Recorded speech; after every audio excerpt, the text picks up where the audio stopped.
Super Bowl's done. Football's done. I don't know what to do with life anymore. Just kidding. Talking Game Podcast. The Super Bowl is done. We are finally here. We have a victor for the season. Wow. There's a lot to cover in this episode, and we're only covering one game, but that's the Super Bowl. Anyone that for some reason, if you didn't watch the game, like there's literally like 5-year-old kids and like 99-year-old grandmas watching this game. So if you didn't watch this game, shame on you. Final score: Kansas City 25, San Francisco 49ers 22, in the second only overtime ever in the Super Bowl. So Yeah. we were treated to something fun. So I mean, we can jump right into it if you want. That's probably the best thing we can do for it. Yeah. Let me just say this before we just start going into the game. Well, this deals with the game, but it's fine. Okay. I had a lot of people texting me after saying that this is a boring game. This is a game that nobody wanted, which I agree. I said it last week. It's a game that I didn't. This is not the matchup I ideally would have wanted, but I think over the last 2 weeks, I was like, you know what?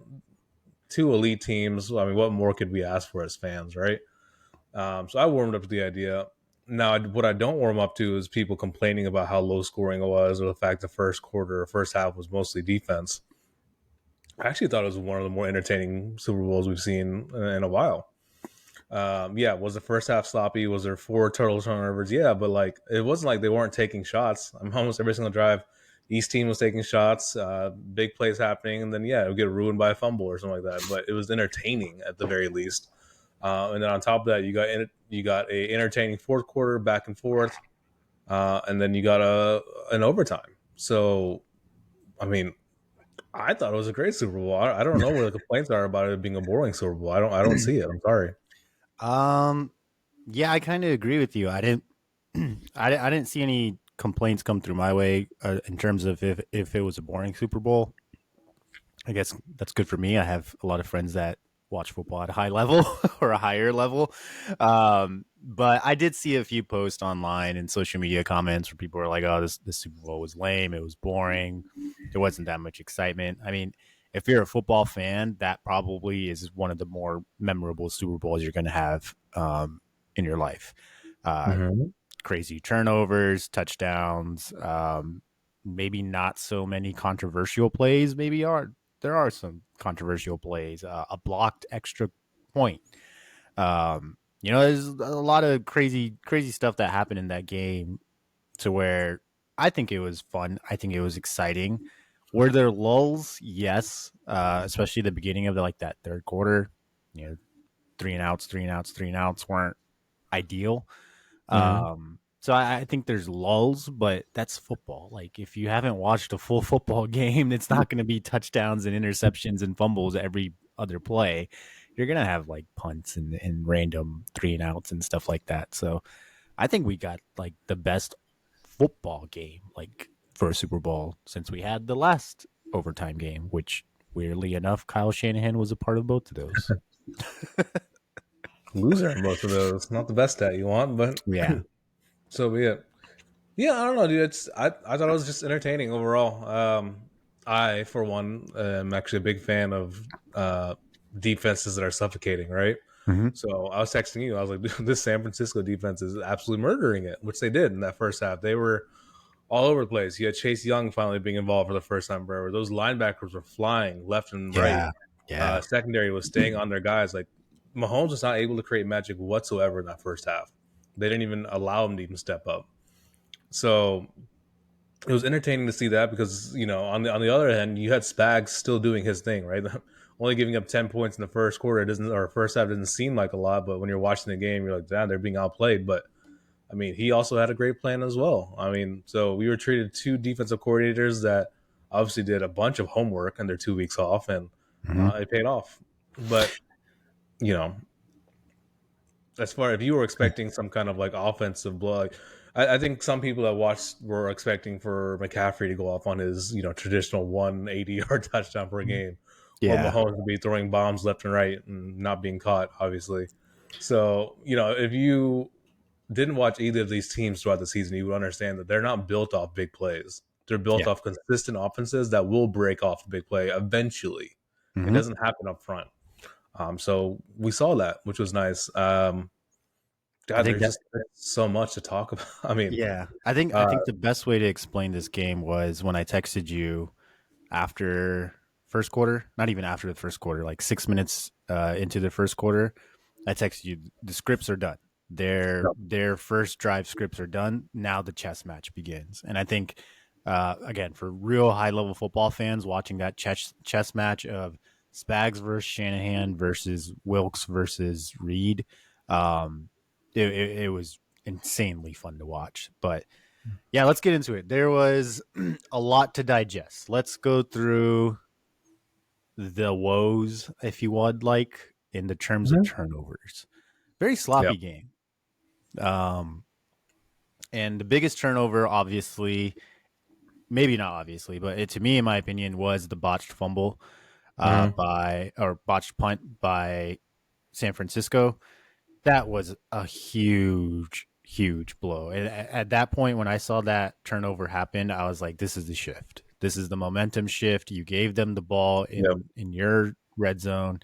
You know Mahomes is going to score a touchdown. So once that happened, everything started to unravel, and I was like, "All right, well, now the ball game's out of control. Now it's whoever makes the play afterwards, and it happens." But to start it off with strong physical play, knocking the ball out for the Niners defense, and to kind of contain Mahomes, like you said, that first half.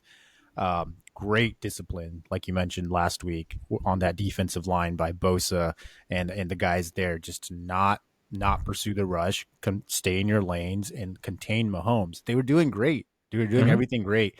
And then when you have a turnover like that, where it's like, man, these guys weren't getting into the red zone that often or that easily, that's just a momentum killer. And that Yeah. for me was probably the biggest play of the entire game, was that botched punt. Well, it shifted everything, right? At that point, Kansas City had not scored a touchdown. They were struggling to get the ball across. And they were, I mean, it just seemed like they were one or two steps behind. You obviously have, like I said last week, once you frustrate the Chiefs, it's obvious, right? They're kind of like the equivalent of a person that wears their heart on their sleeve, their sideline, right? You know everything's happening on that sideline. We Oh, clearly saw that with the Kelsey bump. We saw that later on in the game with Rasheed Rice getting pissed off that he didn't get the ball. hmm, We saw Pacheco being upset with that fumble, right? They're a very emotional team.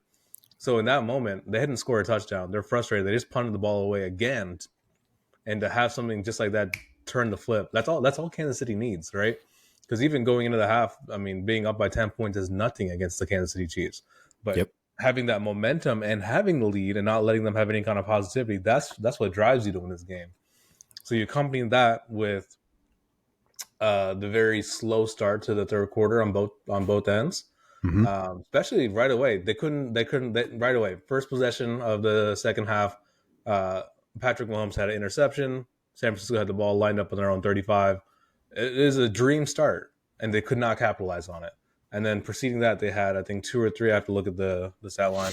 Two or three drives in a row where they punted the ball away, no points on the board, and quite honestly, that part doesn't necessarily matter to me as much, but just how bland it looked. Right, there was no creativity. Even freaking Tony Romo sitting there saying, "Dude, you guys got to make it. Run the ball, right, or do something where Yeah. you're not being so predictable." Right. There were so many situations in this game. I think where San Francisco lost it too is they put themselves behind the sticks way too much in this game. Yep. And behind the sticks with the Kansas City Chiefs defense isn't third and long or isn't third plus 10 yards long. It's literally third and sevens, third and eights. They were getting put in like second and 14s. Like once you're behind the ball, that's where you're not effective. And I think that's what the Chiefs did very well in this game is no matter what play they called, it was always forward moving. Right, they weren't trying to go backwards outside of one stupid play where they went backwards in overtime. MVS. Yeah. Yeah, MBS. Their game plan is it's built on getting yards up front, right? And when you're behind the ball or when you're behind the sticks, like San Francisco was toward the second half, you're not going to be able to beat the Chiefs that way.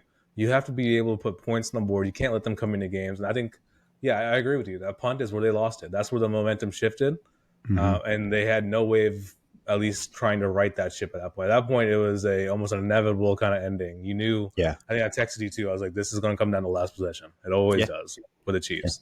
And I said this last week on the podcast as well. If you give the Chiefs a game and it's a close game at the fourth quarter, all the advantage goes in their favor. They have way Yeah. too much experience on the board. So let's let's peel back on this onion because you gave me a lot of Yep. points that we can dive into, and we will talk about Reed and Kelsey's bump in, but that's not the highlight right now. Shanahan and the lack of run that you had mentioned, that even Romo on the broadcast had mentioned, even me and you had texted each other, be like, dude, just run the ball, like work with your bread and butter.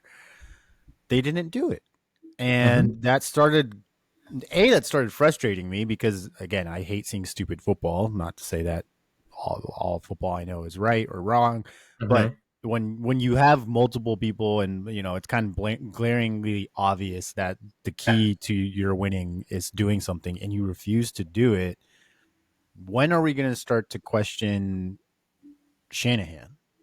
He is a great coach. He has great schemes. He finds great assistants, and he builds together a great team. But this is the third Super Bowl now, the third, where he has collapsed in his offense for some odd reason. Whether it's he didn't run the ball in the San Francisco game, or they Mm-hmm. couldn't march down the field in the last Super Bowl with Garoppolo and get points to maintain the lead. He had a lead. He had a lead in two. Technically, he had a lead in all three Super Bowls, even with the Falcons and Patriots. When is the question mark going to be asked about Kyle Shanahan and if he is the guy to win the big game? He gets you there, and I'm not.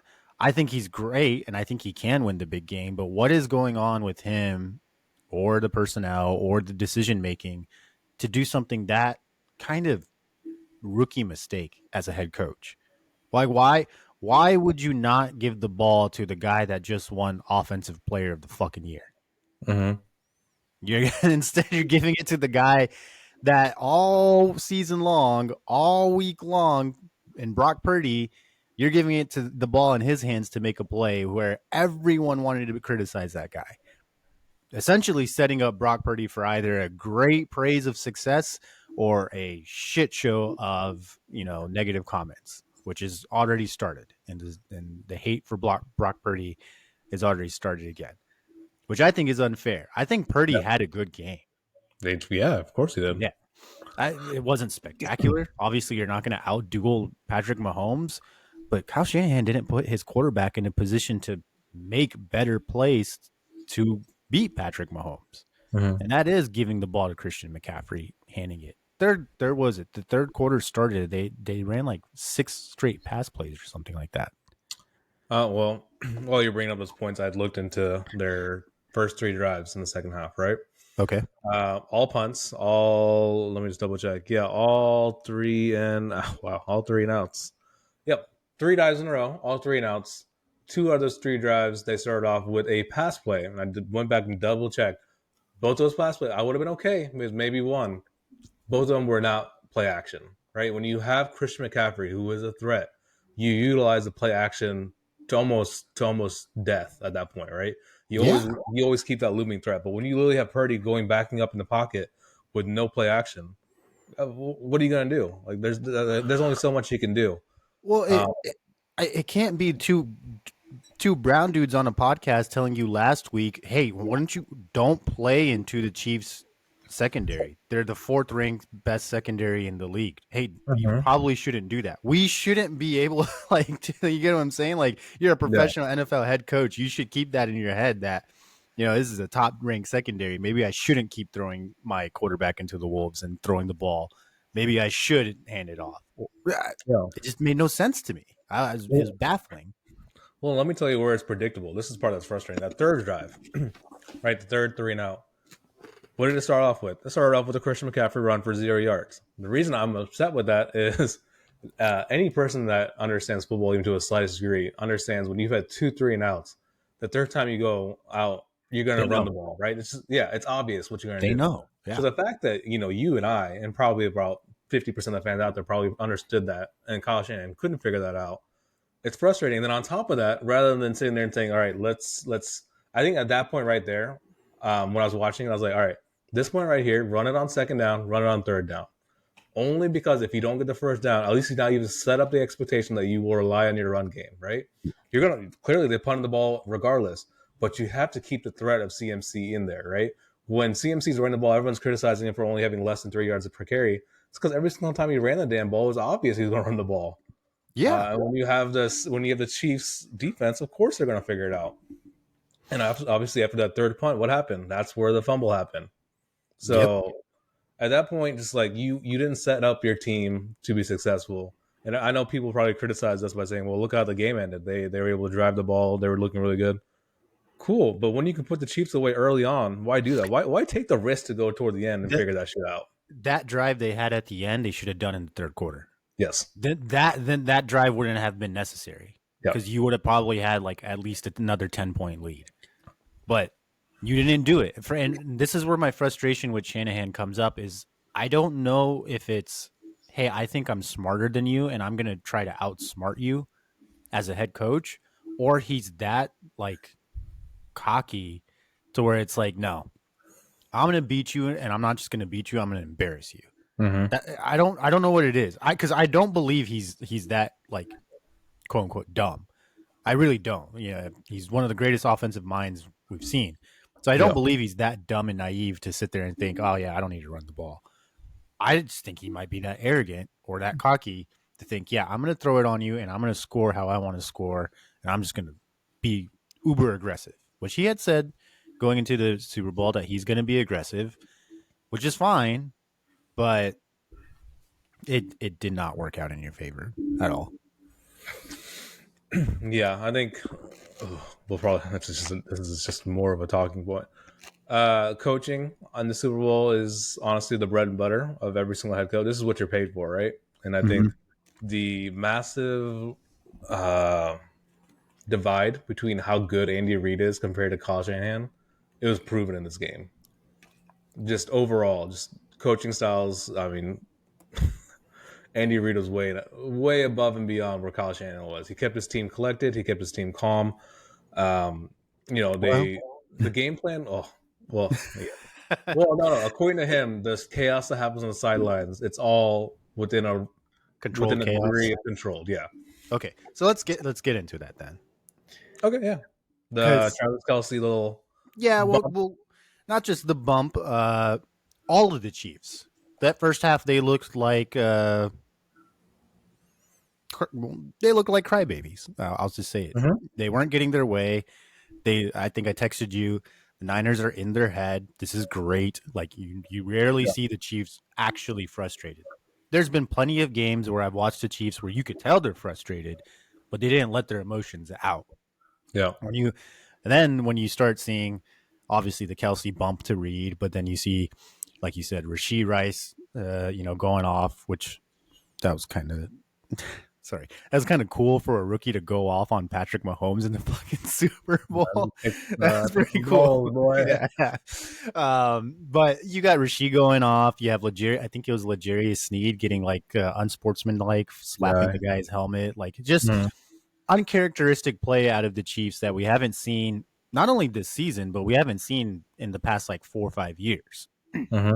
Now, I'm sure there's people out there that are going to say, "Oh, the Chiefs do this all the time, and people don't see it, and they get away with it." And if they do, they do. But historically speaking, I've watched a lot of Chiefs games. I don't see this type of behavior. I don't see the slapping and the pushing after plays and unnecessary stuff.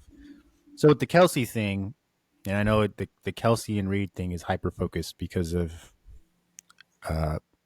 other new fans that are involved. Um, I didn't have an issue with it. I didn't have an issue with it in terms of football. Okay. Yep. Coaches and players get heated all the time. They yell at each other, they scream at each other. If anybody here wants to sit there and say, "Oh, he has anger issues or blah, blah, blah," on terms of Travis Kelsey, please go watch the clip of Brian Dable bitching out Daniel Jones. Okay. If you want to know what football is, yeah, like that shit's going to happen. But that is the understanding of two grown ass men that know that there is a greater good to achieve within this game, Mhm. and they will figure it out and get in focus and whatnot. Now, I'm okay with that. Andy Reid was okay with it. The bumping, maybe probably don't bump your coach, dude. Like, you can yell at him and get in his face, but he's an old dude. We want to make sure he's healthy, and you don't want to injure the guy. So don't Mhm. bump the guy. But yeah, sure, yell, scream. Your adrenaline is flowing. Your emotions are high. There's no way like you're gonna sit there and be composed the whole time, right? So that's fine. What I do have an issue with is the reporting of it or the portrayal of it in terms of if this wasn't Travis Kelsey and if it was Isaiah Pacheco, L'Jarius Sneed, Chris Jones, um, you can kind of tell the trend that I'm going with in the players that I'm naming. Mhm. Uh, Probably gonna have a different output in the media in terms of optics and that player. That is what I do have a frustration with. If it wasn't A, if it wasn't the star-studded player, and B, if it wasn't as specific, you know, I have issues with that because if it's any other players, they're gonna paint this guy out to be bad, mean, ugly, blah blah, blah whatever you want to say, right? Mhm. But just because it's Travis Kelsey, there's a little bit of a leeway in pass. That I do have the issue with that. Okay, I mean, it's fair. We don't want to talk about the obvious elephant in the room, which you guys should probably pick up what Shahan's putting down. But yeah, that is a systemic problem that unfortunately we as a country have not been able to get past. And it's very frustrating because everyone's willing to call out the bad guy when they're bad. But when they do something nice, it's like they have to go above and beyond to be the nice guy, right? Yeah. That's frustrating. Um, hopefully in our lifetime that changes. My perspective on there's two things, right? I'll tackle the Travis Kelsey Andy Reid thing first. I also do not have a problem with what happened. It's football, man. It's who we are. Yeah. Like Yeah. for anyone that's complaining about it, like you either haven't played football or you haven't played a competitive sport to understand that when you get riled up with emotions, um, what people don't understand is he's not sitting there yelling at his coach saying you suck, you're horrible, our team sucks. If you literally watch, he's like, put me in. I want to be the one supposed to Yeah. like. That's a guy Yeah. saying, I want to be your dog, right? I would have a player like that 100% every single day of the week. And same thing, Andy Reid isn't flipping his head around, yelling back at him. He's just like, oh, yeah, you're right, man. I should have probably had you in. I got you. I got you, right? Yeah. Um, I will say the people, and so you covered the media side of it. Let me cover the social media side because I think Okay. I probably flip through TikToks more than you do. And I was actually talking to my wife today about it because she actually had a gripe about it. But the amount of TikToks, a lot of people on social media are like, "Oh my god, like, can you believe that he did that to his coach? That's such a red flag." Blah blah. And I'm talking about people Yes. that are probably newer to the sport that don't understand. Uh, Mm-hmm. Let me just walk you through how sports work. Um, this ain't no snowflake area, right? If you snowflake in sports, you're gonna melt real quick. So for you Of course. complaining about it being a red flag compared to all the other, how about you look into what Travis Kelsey has done as a player, but as also as a human being? Look at all the charities he's a part of. Look at all the things he's done for the community. Look for every single thing that he's done right with Taylor Swift and the way that he treats her. And all of a sudden, you're gonna get mad because he's in the Super Bowl, upset that he wasn't being utilized to help out his team when he knows he can be there. Like, let that snowflakeness just get out of here, man. Stop being so liberal about this stuff. It is sports. I am tired of liberalness coming into sports. And I'm sorry, I'm not going to use the word liberal. I'm just going to use woke culture. It's probably the best word for it. I apologize. No, that's Um, good. when you're so woke about, I think people think that, oh, I'm woke, so I'm changing the world. No, you're woke, so you're just making the world more negative. Because when you sit there and you're criticizing things left and right, it's like, where are you being positive about it, right? Why can't you look at the guy and sit there and say, that's passion right there? That is a boy that wants to play. So, all right, I'm going to leave my rant right there. Travis Kelsey's on the right. If you think that's a red flag, you're not dating him. So, sucks for Yeah. you. No, no, no. They're all dating him. We, What do you we're all mean? dating Travis. We're all That dating we're him. all yeah, they're all dating him. Yeah, yeah. He has four wives. I'm one of them. So, Is he as listening? far as the sideline goes for the Chiefs, it's something that we've talked about so much throughout the season. When you're winning, none of that stuff matters. When Mm-hmm. you're losing, that's when it blows up. So for the Chiefs, Is this a concern? Sure, but they won the Super Bowl, so it's not really a concern. Do I like it? Not really. I think a lot of people are just kind of tired of seeing them being whiny. It's kind of like everyone's comparing it to being like Tom Brady and whining about calls, or LeBron James whining about calls. Like everyone just hates the whininess. But at the end of the day, if you sit there and you win championships, who are we to? I mean, you won the ultimate prize. I'll just say I don't like it, but it is what it is. I said earlier, it's maybe the mentality of the team where they just kind of it's a controlled chaos, right? It's as much as Andy Reid will let them do. Um, but I'm just very curious to see what happens when it's a culture where you start losing, if that's still allowed or not. Yeah, to wrap up on this part, with the Chiefs blowing up, and let me rephrase that, with the uncharacteristic actions. I thought about it and I hashed it out to this isn't the same roster relatively. It's not the same roster that was there last year. It wasn't the Mm-hmm. same roster that was there in the previous years, right? Like you have a rookie receiver that's never been in this situation. So Yeah, this Super Bowl in this situation was also character development for these guys that yeah, maybe haven't played in the limelight as much as Mahomes, Kelsey, Chris Jones, and those guys. So they never been in this high pressure situation, and so we finally saw what it takes for these younger guys or these guys that haven't been in these situations to reach their limit and blow up and yeah. start, so like you said, it could go either way, especially next season. But if you have majority of this roster coming back and they've gone through this, let's not forget this is probably, I'm going to say it, this is probably one of the most impressive Super Bowl runs by a team. Yes. If you Like, look at it purely from the aspect, like you said, as a overhaul of a team and roster, it is yes. not easy to win a Super Bowl back to back with a similar core of a team. Uh, Now you put in, or sorry, it's difficult to win or it's difficult to win three Super Bowls in a 5 year span with just a core of same players. Mm-hmm. So when you have a complete roster overhaul, no, I wouldn't say complete, but when you have a roster overhaul and to win it again, like that's, dude, I mean, there's so many teams that wish they could just have one. That's all I'm going to leave it as. And you got a Well, guy that's able to assemble a team and coach a team that he's been able to do in Andy Reid, and quite well, honestly, Mahomes too. Fuck yeah. it. Well, let's look at it also from the perspective of, okay, we talk about the roster. I say this is the most impressive Super Bowl run, at least we've seen till date, um, because this reminds me. I'm gonna get some shit for this, but this reminds me of the 2011 run that the Mavericks made. Okay, and here's why. It wasn't the most impressive roster that the Mavericks had. They had they had their superstar Nowitzki. They had blah blah blah.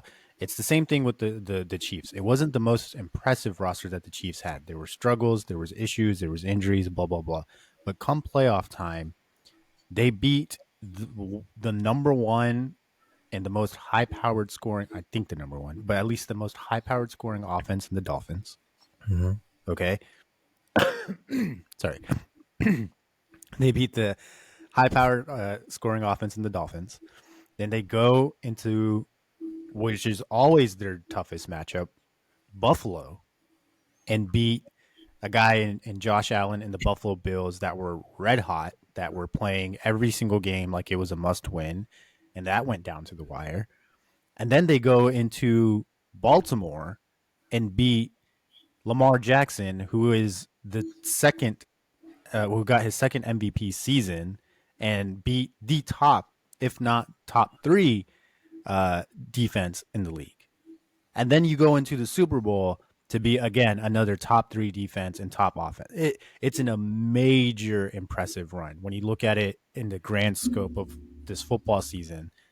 The Chiefs' run is probably one of the most impressive runs that I've seen in a long time. Yes. Yeah, Yeah. I mean, now that you lay it out, it's hard to argue that. It really is. Yeah, the playoff run definitely wasn't easy. Uh, away games. Away games, which they were criticized for not having. Mm-hmm. Honestly, I feel like almost every single game they went into, compared to previous years, right? There's always questions. Like, I don't know if they're going to beat this team. Compared to previous seasons, I was like, dude, I don't know if you're going to beat the Chiefs. Yeah. So there was a lot of doubt. And then, throughout the season, there was so much doubt with them. And all of us obviously criticizing them for not being able to catch the ball. But you're right. As far as what was able to be done with this, at least offensive side of the roster, is very impressive. But Yeah. that's also the creativity and genius of Andy Reid. It's he knows where his strengths are, right? I don't think he had any doubt all season long that his defense is what was carrying this team, which is just incredible to say when you have Patrick Mahomes on the other side of the ball. So, Well, when you have a guy I think I tweeted about this play like 8 times. The guy's a madman to call the same freaking game-winning play from last year's Super Bowl. Corn freaking dog, corn dogs X shuttle. Holy shit. corn dog X shuttle, and I think on the post game interviews they said that specific version of corn dog was called Tom and Jerry. Yeah.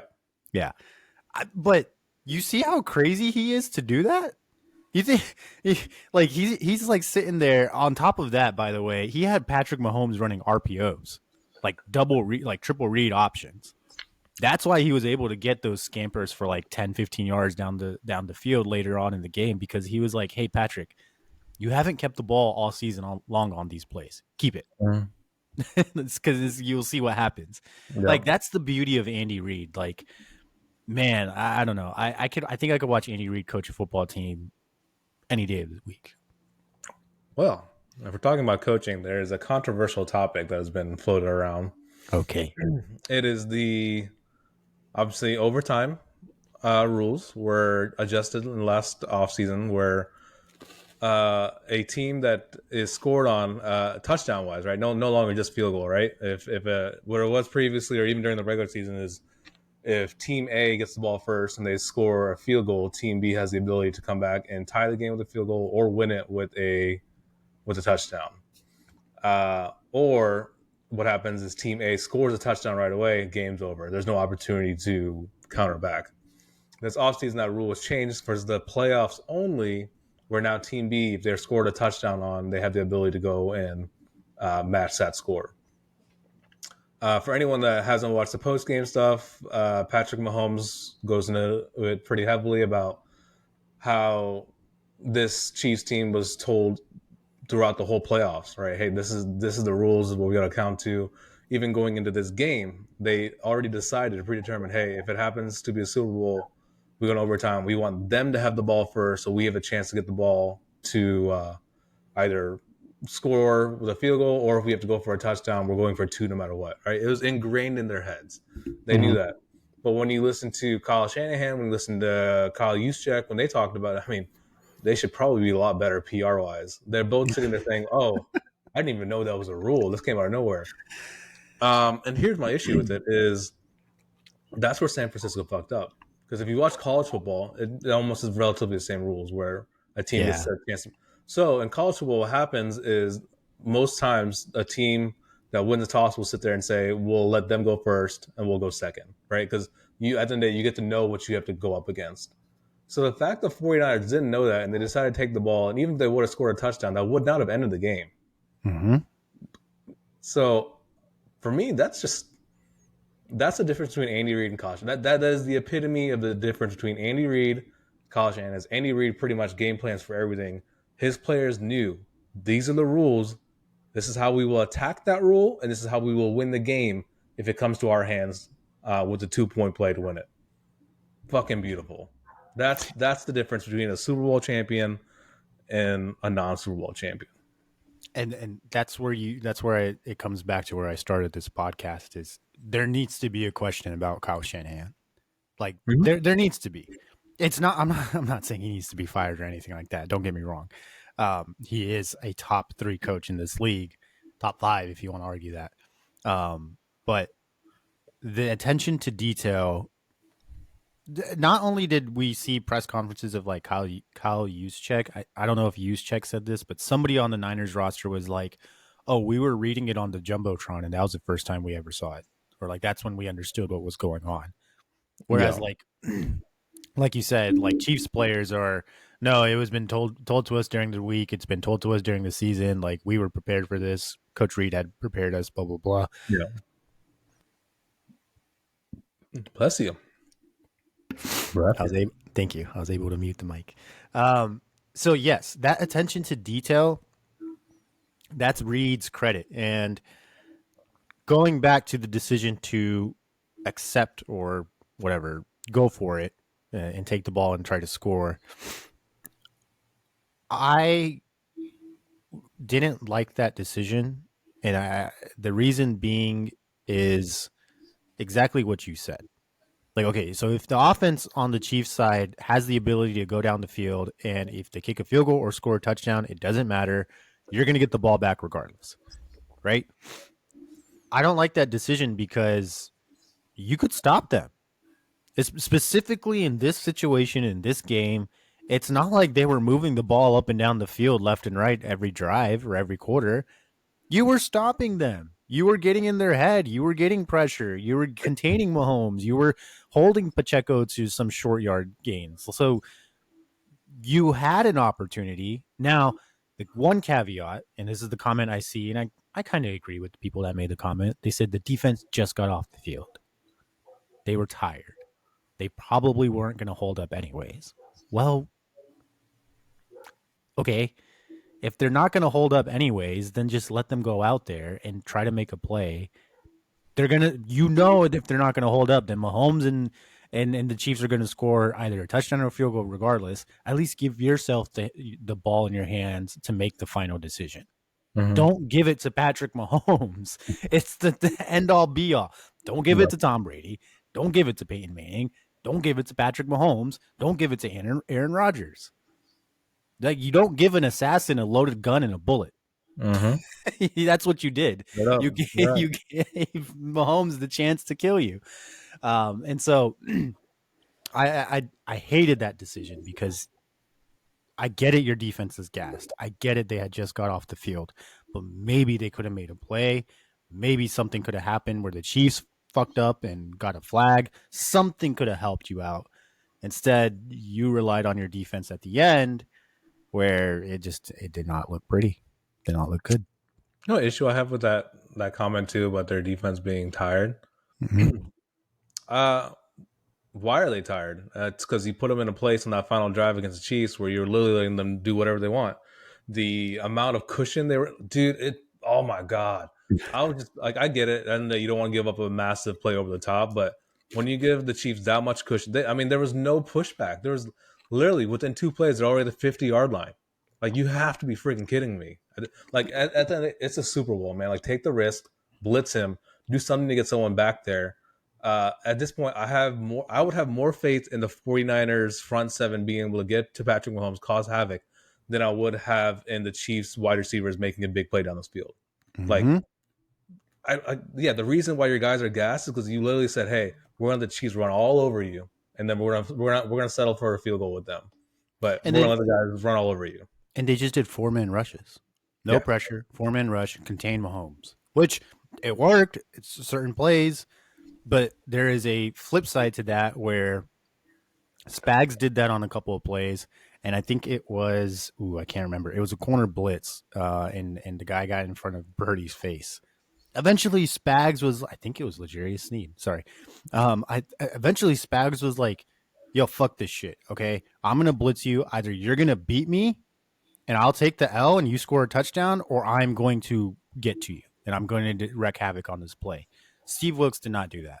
I don't know Mm-hmm. why there was hesitation there, but you did not send Fred Warner up the middle to blitz, or you did not send the guy that replaced Trey Greenlaw uh, up the middle or on the edge to blitz at all. You didn't give Mahomes a reason to get jittery and make a Yeah. mistake. Now, the 4-man rush, did it work quite often? Yes. But if you're telling me that Joe Tooney is out and you're not just throwing up blitzes up the A gap, what are you doing? The starting center's out or the tackle's out, whatever it is, Joe Tooney center. Throw freaking blitzes up the middle. Let Mahomes get panicked. None of that. Very, very frustrating. Overtime rules. Sorry, we're jumping back into that. Are you a fan of them or not? Not. And should it? Sorry, let um, me two part question that. Are you a fan of it? And should that be the overtime rules for all overtime games or only postseason and Super Bowl? I guess I'll answer from a a business perspective, as you wanted. I'm okay with the regular season only having the one overtime, and that's strictly because of player safety and the ability for if you let it drag longer than it probably should, the risk of injury is just ridiculous, right? And we've already talked about how injuries have just sucked this season, right? Good point. Um, the overtime rules in the playoffs, I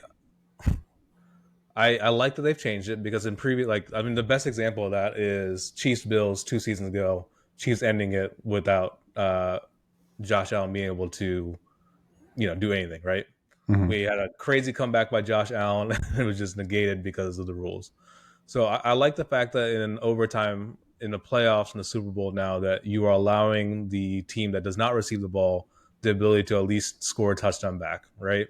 Mm-hmm. So I'm actually in agreement of the rules. My only downside to those rules is it seems like it's almost catered once again to the offense. Like it feels like any kind of rule change in the NFL is always catered toward the offense, never so much the defense. Where I understand the perspective of people like, all right, you put your offense up against the defense, whoever the winner is wins. But when you are able to score a field goal like that, like it's too murky. But I Yeah. hate the fact that it just almost seems like every single rule the NFL makes is always benefiting the offense rather than the defense for being a certain way. Yeah, the rule is cool, especially for Super Bowl, because no one's going to complain about if there's a double OT, Yeah. right?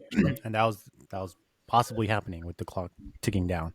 But I do agree with the player safety rule, and that for regular season games, probably not the best idea. Maybe give it each team one drive each, and first team to score, not just first team to score wins, but if the Chiefs get one drive and they score, and then the Niners get one drive and they score, then just keep doing that. Maybe don't do kickoffs. I don't know, something like that. I thought it was a cool rule change, but I do agree for regular season player safety wise, it's probably not the best option. Um, and then, Well, let me ask you. You've seen college football, and like I mhm, remember you watched the Michigan Alabama game when they had overtime. mhm. Do you like that concept, or do you not like the way the NCAA does it? I used to not like it. Growing up, I hated it because I hated the fact that there was no kickoffs. Uh-huh. And the only reason I say that is because special teams is a huge factor within the game, and you're negating a factor, and that potentially benefits or hurts a team. Clearly, we saw it in this game. Special teams hurt the Niners, right? So I think that's unfair. I hated the kickoff rule, but as I got older, I realized that okay, player safety wise, it makes sense. It also makes sense to speed up the game or overtime. There's no reason to kick off and blah blah blah. So I get it.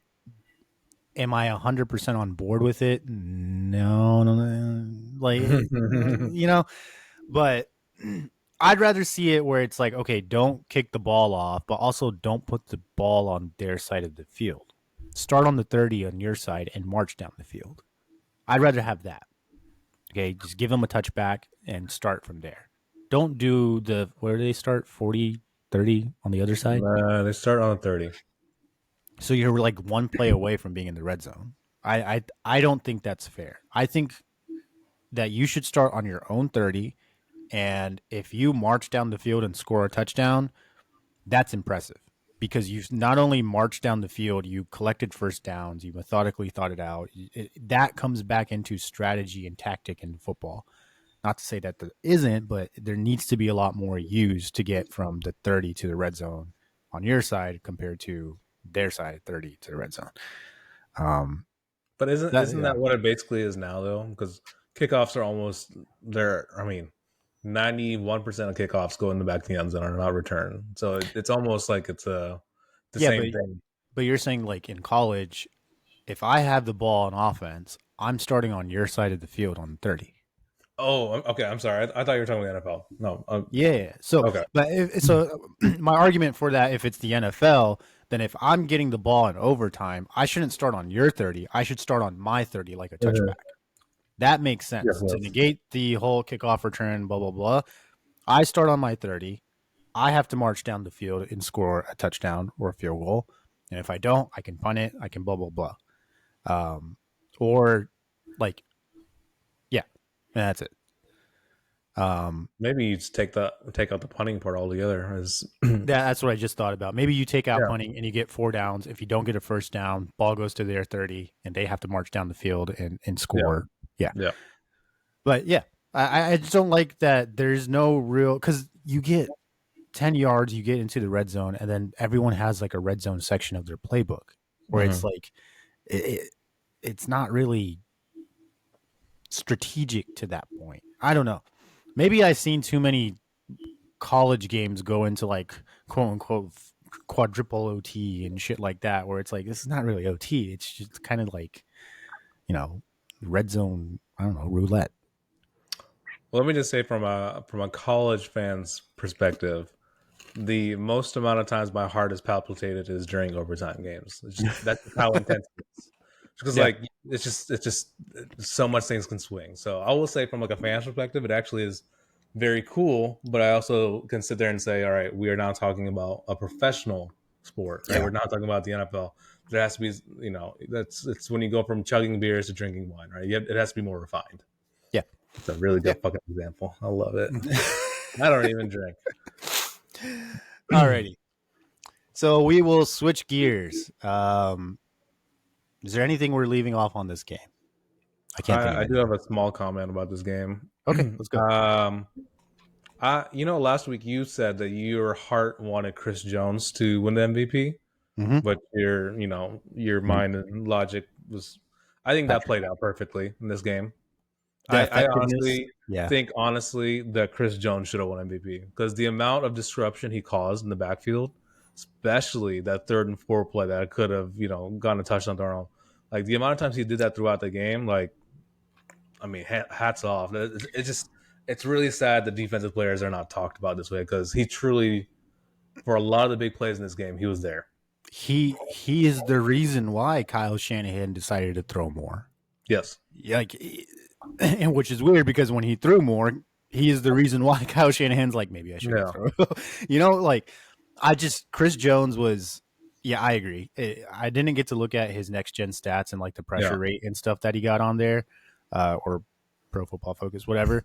But yeah, to me, he was even now when you mentioned it, I was like, yeah, Chris Jones was more of a highlight to me than Patrick Mahomes or Travis Kelsey or anyone else on that Chiefs team. He solely carried that pressure rate in defense, in my opinion. So that's a cool shout out. No knock to Patrick. I think he deserves it as well. But I think the teammates and the true football fans know, like how you said, Chris Jones was the real MVP. Yeah, for sure. I literally had it written down. I was like, I have to give him a shout out. I Yeah, really do. 'Cause, yeah, as a person that played on the defensive side of football in high school, I understand what it's like not to get any kind of praise. And um, yeah, it's sick the way that he completely changed a schematic point of the game, especially yeah. when you have the coordinators we did. So, but yeah, as far as the game, I think those are all the major points. I know you wanted to wrap up the season, so I'll let you fly away Well, here.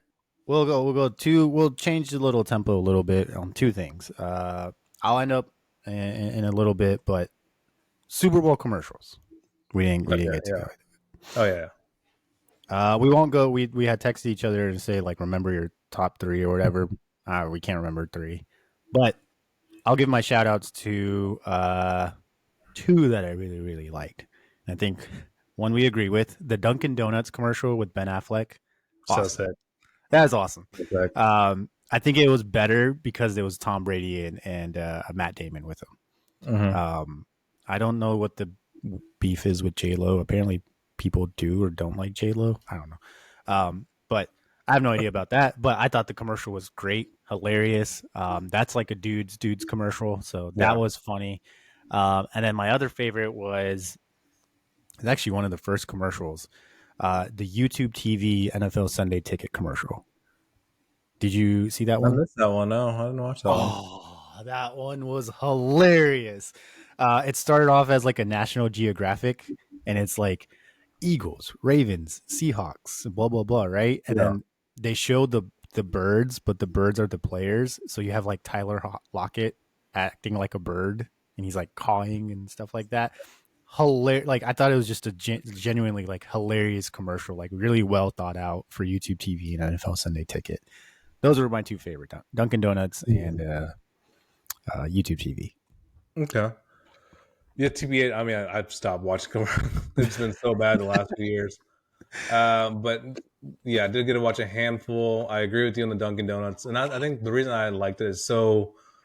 All right, I think a lot of these commercials try being extra funny, or they try getting celebrities to come in, where it's just it doesn't really hit the mark. The reason I like this one is it's relatable, man. We all have that one friend that's like super extra, and you're like, dude, yeah, I'm Yeah, so sorry about him. Like, but it's just too relatable, right? Not to sit there and just laugh at it. So, and then on yeah, top of that, you just throw in a bunch of celebrities. It's like, all right, this is yeah, cool. I'm also a big fan of feel good ones. So the one I chose was the Google Pixel one, right? About the guy that was blind but is able to take photos and kind of capture his whole life. Like that's kind of cool, man. Like I just enjoy good stories. I understand. I mean, I'll never buy a Google Pixel. I'm gonna change my mind, but I do know there's massive pushes by companies to be more inclusive with so many different people out there. So just love to feel a good story. There's obviously commercials I hated in there. To see a commercial that I loved was nice. So yeah. So that brings up what I wanted to talk about. Speaking of inclusive and welcoming, um, this was one of the first few Super Bowls. Actually, I would say this is the first Super Bowl I watched where I, as an American Muslim, didn't feel like I should be watching this game. Um, Throughout the game, we had got reports that Rafah in Gaza was being attacked. yeah, And while that was playing, we saw commercials uh, for other propaganda on there, and that just felt wrong, felt slimy, and I hated myself for even watching the game at a certain point after seeing the videos that were coming out. But then I also realized that the machine that is, U.S. politics. I didn't want to use that term, but the machine that is U.S. politics took into place. So while we were watching the game and we were watching our American prom king and queen celebrate in confetti, and their backer of U.S. politician that they support let you know this country that's not our country advertise during our biggest game, and not only they let them advertise, they let them continue with attacks on the one spot that they said that they wouldn't, which of course we know their words mean nothing anymore. And at one point, I don't know how many million people are in Rafah right now, and they're under attack. So this is what we got as Americans. We were distracted, and it was tactful distraction. And at the end of the day, all we saw as Americans from our U.S. politicians was Homelander posting his picture with his red eyes and saying that whatever the caption was, which was bullshit. So, yeah, if anyone saw or whatever, but yeah, that was happening while we were watching this game, and I don't know how to wrap up what I'm going to say, because if I continue to say, I'm going to say some things that might piss some people off and piss myself off. So I'm gonna hand it to I you. mean, I'll say something controversial. It's fine. Who knows what who knows what's gonna happen? I know I have to choose my words carefully, and I think that's the part that frustrates me the most right now. I, as a person that lives in this country, have to choose my words very, very carefully because of fear of retaliation, fear of losing my job, fear of voicing an opinion that does not match the majority. And even in this current statement I'm making right now, I have to be very careful in what I say. Mm-hmm. When did that Second Amendment right or that First Amendment right of free speech go away? When was it where I'm allowed to support something that is indoctrinated in my culture, my belief in religion, my belief toward my fellow man, humanity. Hmm. When does that get censored because it benefits a completely different group? When did humanitarianism turn from looking out for the whole to now looking out for the few? That is my issue. And I will speak toward the Super Bowl in the sense you covered what happened over there, and this you're right. It's tactical. It's purely tactical, which is the Hmm. crappy part. But to throw insult on injury, we have a country, and I've never known a country that goes to war all of a sudden have $7 million opened up to throw a commercial in, right? So there was a commercial in there that, Yeah. quite honestly, I knew the commercial was coming ahead of time, but the part that ruffled my feathers the most is the audacity to have a image in there of a Muslim girl wearing hijab cleaning off a graffiti sign that said, that said Muslims, right, or whatever. Islamophobia. Yeah. Yeah, Islamophobia. But the overall arching message of that is stop Jewish hate. So right there was a great opportunity where it's just stop hate overall. But to kind of throw in the little piece, thanks for my little nugget, right? As a Muslim man, it's going to thanks for my little nugget. Yeah. Um, because to be honest, I don't. Where's your hate coming from? I'm sorry. I remember going through 9/11. I remember as a child going through school after 9/11. That's pure hate. That's hate. Hmm. Hmm. So where is your hate coming from? Where is this coming to dissolve? I mean, I think this is just to tie it into the Super Bowl. It's just sometimes in life, man. There are a few things in life that I love. Right, football is one of them, and it just sucks when you see, like you said, the media machine being brought into it. And that's not just what we saw. That's not the stuff that we discussed. There's some I've talked about the media machine pushing the narrative on Taylor, the Kelseys. Like once you kind of open up your eyes to it, it's just give me football, right? Give me the thing that we all love, and let the politics side of this go away. But I will say, just to wrap up my portion, is yeah, I agree with you. It's just when I the stuff that happened, it just hurts. It hurts. And Yeah. once again, I don't feel included, just like yourself. As an American Muslim, when I'm seeing, State of Israel commercials and I think Jesus loves you commercials, yeah, Yeah, I it's forgot easy. about Yeah. that. Yeah, but it's easy to say like, well, why don't Muslims pay for it? Why why do you have to? Why do you feel like you have to pay for it? Like why do you feel like you have to pay for propaganda to support your people that aren't being, you know? Like I I have no like we say it all the time. We have no hate towards anyone. We're not like we love everyone. We talk football and basketball and sports with everyone that we like, regardless of race, religion, sex, gender, whatever it may be. But this was the one Super Bowl where I felt like I, as an American Muslim, am like should not be allowed to watch this through the commercials. Mm-hmm. Like that's how I felt, and so I'll wrap it up with this: the Chiefs won, the Niners lost, but human. Let me rephrase that: the Niners lost, the Chiefs won, but humanity lost with the attacks on Rafa during the Super Bowl. And we celebrated the prom king and queen, the ones that helped back up Homelander and get him into office and support what is happening in Gaza. So at the end of the day, we were distracted, and that was it. Uh, nothing Yep. else to say. Once again, from our end, always right. This is not just us saying shit. It's, thoughts and prayers are always going that way all the Mm-hmm. time. Hence the break that we took mid-season. It's not easy always coming on here and trying to put on our bright face and talk about football when there's so much going on across the world. But we're happy to have done it this season. Happy to do it next season. But I think one thing when it comes to us being more aware of what's going on in the world, that's something that I'll work on this off season is maybe understanding the world better. I encourage all of you to do the same. Is just maybe open up your eyes, maybe read more into things. Just as it is easy to sit here and listen to a podcast or watch us talk about football, it's just as easy to do a little bit of research and have compassion for those who are struggling. Yeah, let's stop seeing things through the lens of hate and bigotry. See it through love.